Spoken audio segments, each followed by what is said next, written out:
inaabangang controversial na video, inilabas na ng kampo ni Franco. The Filipino people an apology, this time to pick apart and take down dirty house he built on insatiable greed for money and power.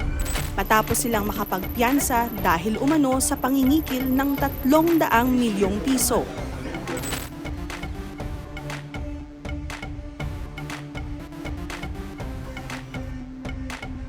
Hi everybody, my name is Franco Mabanta. I promise I'm working on my just Bob. Siya si Franco. Mahilig din siyang mag-selfie kasama ang mga politiko. Ang kanyang trabaho, ipakilala sila sa kanilang pagtakbo sa gobyerno. Naging matunog siyang supporter sa kampanya noong 2016 para sa pagkapangulo ni Rodrigo Duterte. Duterte is a great guy. What a great leader. This is a great man. Dahil dito, isa siya sa mga naimbitahan noong 2017 para klaruhin kung may kaugnayan ito sa troll farms at fake news. Are you pro-Duterte or are you anti-Duterte? I categorically hate this question. Noong 2018, bago maging Pangulo si PBBM, ay 6 na buwan daw na naging social media director nito si Mabanta. Sa parehong taon, nagkaroon din siya ng maggarbong surprise birthday party.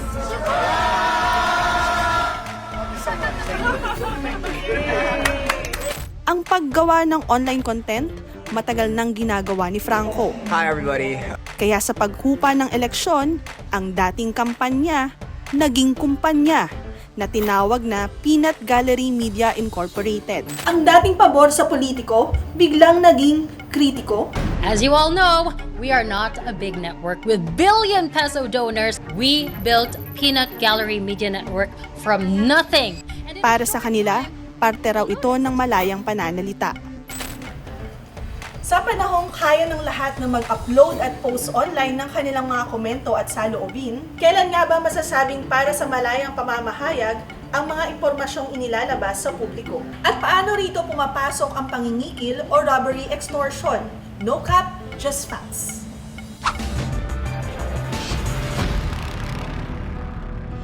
Sa isang entrapment operation ng National Bureau of Investigation nitong 5 ng Mayo, si Franco inaresto.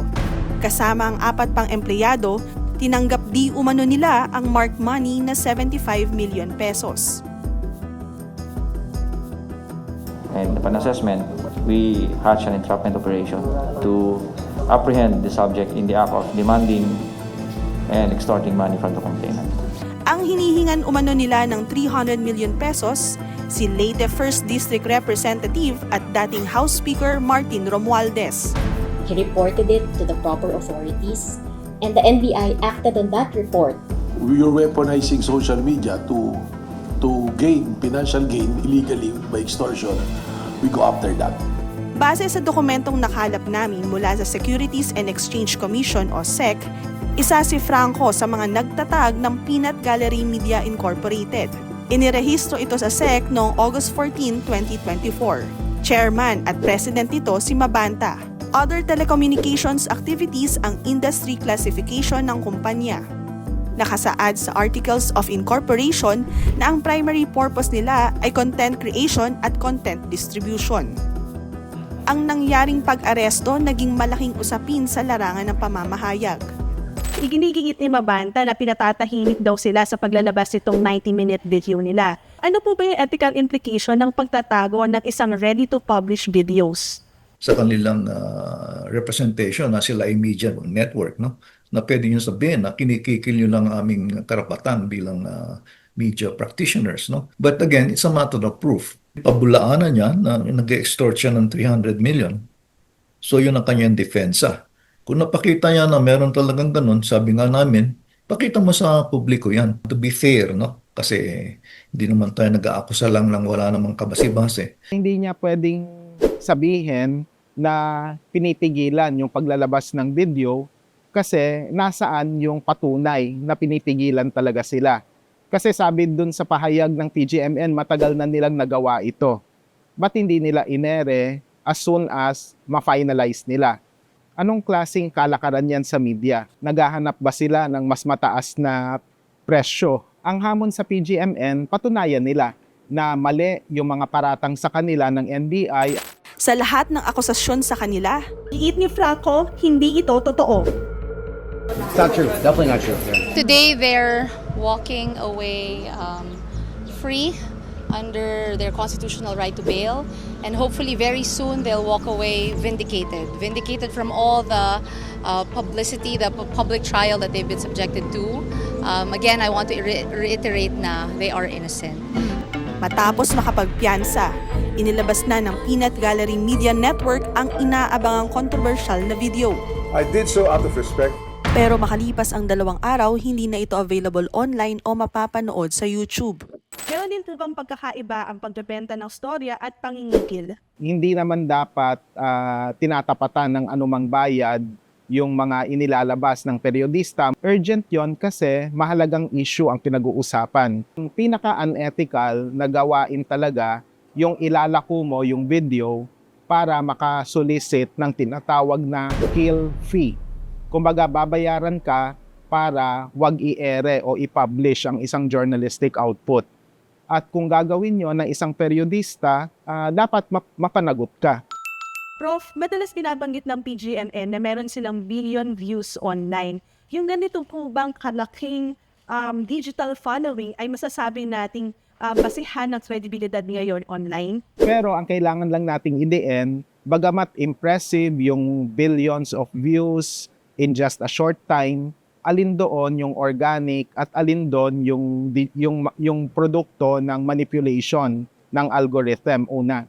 Mas tinitingnan natin yung organic feedback mula sa mga tunay na tao. Mas qualitative na measure yon ng effectivity ng isang journalistic output. Because social media, which is a very strong tool, pwede mong palaganapin ang gusto mong sabihin in just a few seconds. It can be used as a propaganda by the government. Ang mga tao ay dapat vigilant in guarding the social media vehicle. Prof, sa panahon ng hybrid media, paano natin malalaman yung pagkakaiba? Ang PGMN mula nang nabuo ito noong 2024, talagang patuloy yung pag-iingay nila at pagyayabang nila na sila ay kakaiba. In a sense, kakaiba sila kasi isa sila sa mga pinaka-irresponsable. Hindi ginagawa ng mainstream media yung ginagawa ng PGMN kasi maling klase ng periodismo yon. If a person professes to be a journalist, then dapat they're governed by certain ethics and protocols as journalists. Na?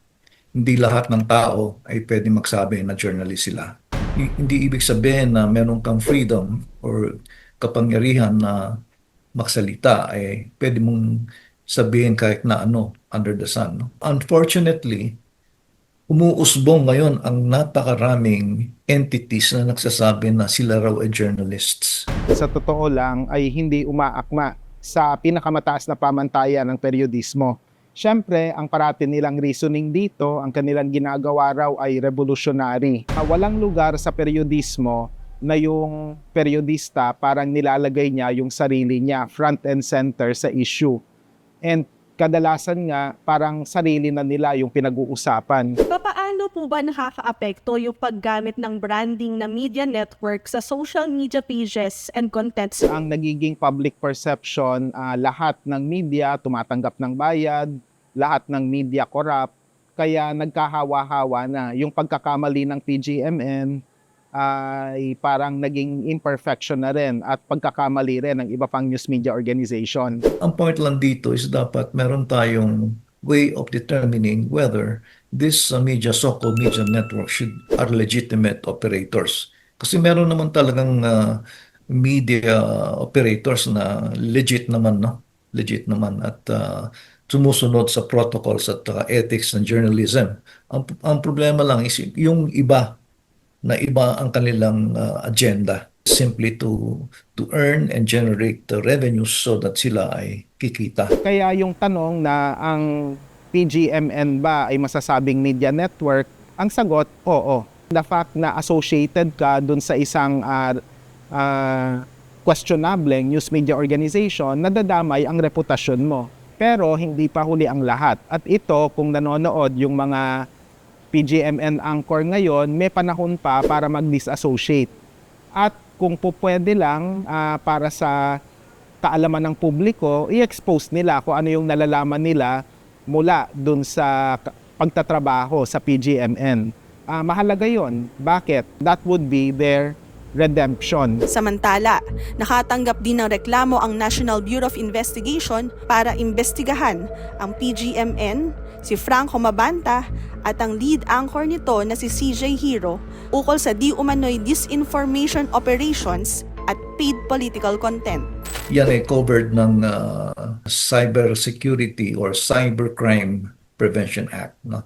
So pag nakaroon ng ganong guilty verdict, then that would be a good example para hindi parisan ng mga dating nagpapanggap na social media network. Meron ding responsibility and accountability mga social media operators.